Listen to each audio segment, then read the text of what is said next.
मसीह यीशु में मेरे अजीज़ बहनों और भाइयों, आप सबकी खिदमत में बहुत बहुत सलाम।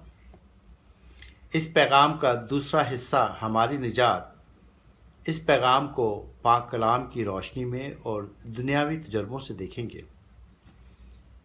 इस पैगाम को अपनी लियाकत के मुताबिक आप खुद भी सोचें। एक कमरे में 20 आदमी हैं कि फ़ोन बजता है कि दरमियान की मेज़ पर फूलदान में एक टाइम बॉम्ब है और वो फटने वाला है। करीब में एक शख्स फौरन उस पर लेट जाता है और बम फटता है। उस आदमी के तो चिथड़े उड़ जाते हैं, लेकिन बाकी लोग बच जाते हैं। बाद में लोग यही कहेंगे कि उस शख्स की कुर्बानी से हम बचे हैं। अगर वहाँ पर 200 होते या 2000 होते तो सब यही कहते। फिल्म बेन हर 1960 में बनी थी। इसमें रथों की मशहूर रेस है। रथ के 4 घोड़े होते हैं, उनको चलाना काफ़ी मुश्किल होता है। कई महीनों की प्रैक्टिस से अदाकार माहिर हो गए। इस रेस का बहुत बड़ा सेट इटली के स्टेडियम में लगाया गया था। कई महीनों की रिहर्सल के बाद आखिर जब वो दिन तय हो गया तो डायरेक्टर ने पूरे स्टेडियम में 65 कैमरे लगवाए ताकि पूरी रेस एक ही टेक में कवर हो जाए। रेस वाले दिन लोगों से स्टेडियम खचाखच भरा हुआ था। ऐसा नहीं था कि रीटेक मुमकिन नहीं थी, पर मौका के हिसाब से बहुत ही मुश्किल और बहुत ही महंगी पड़ती। हमने पढ़ा है कि जानवरों की कुर्बानियां यहूदियों के अलावा दूसरे मज़हबों में भी पाई जाती थीं। यहूदी शरीयत में अगर कोई गुनाह करता तो वो अपनी हैसियत के मुताबिक कुर्बानी गुजरानता।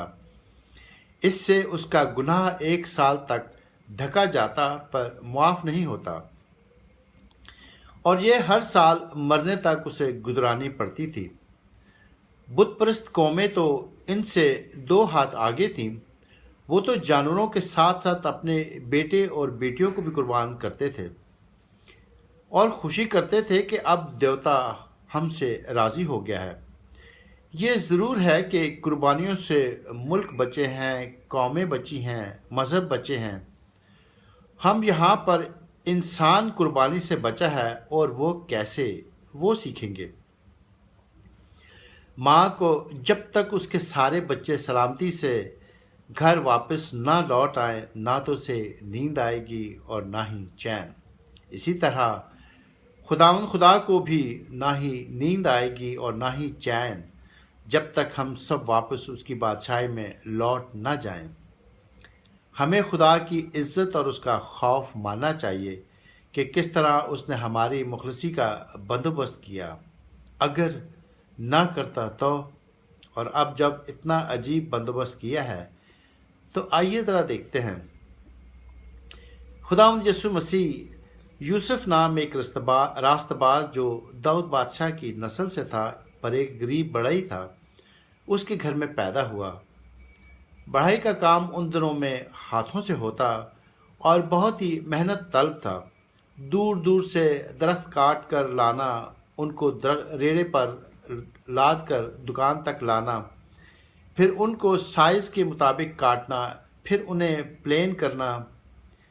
एक बात थी कि इस काम से खुदावंद यीशु मसीह का जिस्म लोहे की तरह मजबूत हो गया था और वक्त आने पर वो सख्त से सख्त तकलीफ सहने के लिए बिल्कुल तैयार था। इब्लीस बड़ी अच्छी तरह जानता था कि खुदावंद यीशु मसीह इस दुनिया में किस लिए आया, और यरूशलेम जाते हुए यीशु 12 शागिर्दों को अलग ले गया और राह में उनसे कहा, देखो हम यरूशलेम को जाते हैं और इब्ने आदम सरदार काहनों और फ़कीहों के हवाले किया जाएगा, और वो उसके कत्ल का हुक्म देंगे और उसे गैर कौमों के हवाला करेंगे ताकि वो उसे ठट्ठों में उड़ाएं और कोड़े मारें और मसलूब करें, और वो तीसरे दिन जिंदा किया जाएगा। इससे पता चलता है कि अपने ऊपर हर आने वाली अजियत को वो जानता था। ये इंसानों के साथ भी होता है। बहुत गहरी फिक्र या सोच से रगें फट जाती हैं। फिर यीशु सख्त परेशानी में मुब्तला होकर और भी दिलसोजी से दुआ करने लगा और उसका पसीना गोया खून की बड़ी बड़ी बूंदें होकर ज़मीन पर टपकता था। इसलिए नहीं कि वो डर रहा था, बल्कि खुदावंद यीशु मसीह गहरी परेशानी में था कि थोड़ी देर बाद उससे उसकी कुदरत छिन जानी थी और उसे ये सारा दुख और अजियतें एक आम इंसान के तौर पर सहनी थी। और मज़े की बात, ये सब सीन एक ही शॉट में होना था। इस सारे सीन में रीटेक की कोई भी गुंजाइश नहीं थी। ये नहीं कि बहुत मुश्किल और बहुत ही महंगी, बल्कि नामुमकिन थी। और उधर खुदा की नज़रें, पूरी कायनात की नज़रें और इब्लीस की भी नज़रें उस वक्त खुदावंद यीशु मसीह पर टिकी थी। फरमाबरदारी निभाने की घड़ी आ पहुंची थी। खुदावंद यीशु मसीह जानता था कि लोग बाग के बाहर उसके लिए आए हैं। भागने के कई रास्ते थे। शागिर्दों की बजाय वो खुद गया और उनसे कहने लगा कि किसे ढूंढते हो। उन्होंने उसे जवाब दिया, यीशु नासरी को। यीशु ने उनसे कहा, मैं ही हूँ। और उसका पकड़वाने वाला यहूदा उनके साथ खड़ा था। उसके ये कहते ही कि मैं ही हूँ, वो पीछे हटकर ज़मीन पर गिर पड़े। बस उसने उनसे फिर पूछा कि तुम किसे ढूंढते हो। उन्होंने कहा, यीशु नासरी को। यीशु ने जवाब दिया कि मैं तुमसे कह तो चुका कि मैं ही हूँ। बस अगर मुझे ढूंढते हो तो इन्हें जाने दो। यहाँ पर पता चलता है कि दूसरी मर्तबा वो लोग नहीं गिरे, यानी उसी लम्हा खुदावंद यीशु मसीह से कुदरत छिन ली गई थी। इब्लीस ने भी हज़ारों कैमरे गस्तमनी बाग से लेकर को कलवरी तक लगाए ताकि हर एक्शन मॉनिटर किया जाए। जिन जिन लोगों का यीशु ने नाम लिया, इब्लीस ने उनमें दाखिल होकर उन्हें पक्का किया कि इसे इतनी अजियतें दो कि किसी न किसी जगह, कहीं ना कहीं पर वो फट पड़े कि ये सज़ा वो अपनी मर्ज़ी से नहीं बल्कि ज़बरदस्ती झेल रहा है ताकि मुझे तो कोई पॉइंट मिले। खुदावंद यीशु मसीह के लिए ये कोई सरप्राइज़ नहीं था।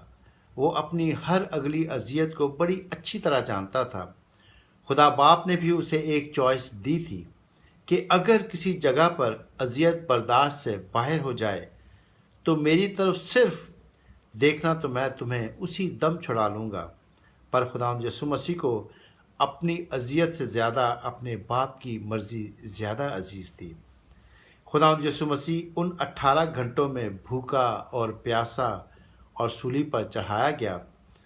उसने सिर्फ खून से ही नहीं खरीदा, बल्कि हमारी खातिर बहुत सी अजियतें भी सहीं। अगले हिस्से में उन 18 घंटों को देखेंगे, उन तमाम अजियतों को हकीकत में तस्वुर करने की कोशिश और डॉक्टरों के ज़ाविये से भी देखेंगे। खुदावंद आपको बरकत दे।